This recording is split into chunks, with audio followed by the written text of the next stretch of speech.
There you go. Hello, honey. Hi, honey. Hi, we're Cesar and Pam with CesarandPam.com. And you can grow your business without losing your soul, your family, or your health in the process. Thank you for logging in. If this is the first time you are checking out this recording or this live, Pam and I, we've been married for 30 years. We got married when we were 10 years old. That's not true. We're 11. And we have 6 kids. And we have been building an online business, network marketing business for the last 7 years. And something that we have noticed throughout the years is how many of our friends, many of our business associates want to build a business, go to the top, but in the process, you end up sacrificing what's most important many times. Your relationship with God, your marriage, your parenting, your health, or your finances. And what we believe is that God gave us resources so that if we are faithful with those resources, He will actually help you become successful if He wants to, for you to use those resources to multiply and bless others. So like John Maxwell says, careful not climbing a ladder and finding out that when you're at the top, you realize that the ladder is leaning against the wrong wall. So every week we talk about different subjects. Sometimes we talk about a relationship with God. Sometimes we talk about marriage, parenting, finances, and health. And right now we're going to close a loop that we started last week talking about children. Should you have children? And last time we talked about... Last week we talked about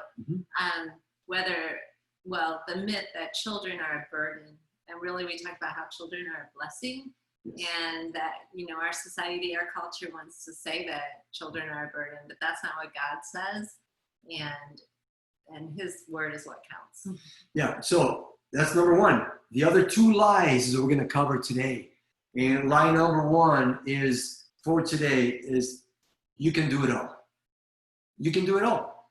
We live in a humanistic culture where you're supposed to pursue your own personal happiness at the expense of everything else. And what we're saying is that is not the most strategic way of looking at life, the way God designed it. And God gave us laws and principles not to restrict us, but to empower us, because He knows what fulfills us, right? We're watching, tell us about the show that we're watching, Pam, called Heartland. We're watching Heartland. Maybe are you familiar with that show? Yeah, well, we just found out about it because apparently there's 14 seasons and we're on season 5 now. If you love horses, it's really fun. But it's really about family, and it's about choices that people make, and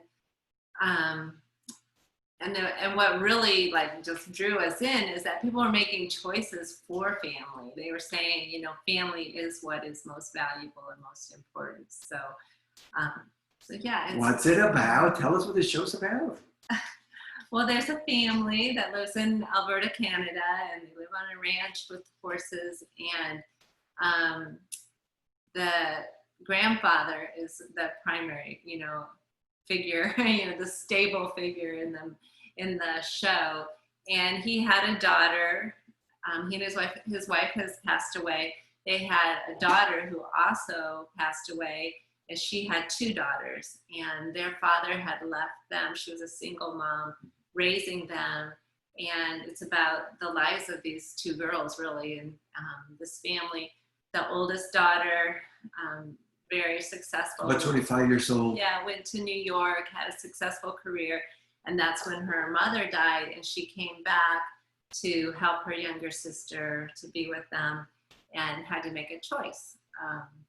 She was needed there, but she faced that dilemma of, how can I do it all? Can I do it all? We talked about this last week, right? About when you're in your deathbed, what would you say? I wish I'd had a nicer car. I wish I'd have worked more. I wish I would have been more successful. I wish I would have reached a higher rank in my company.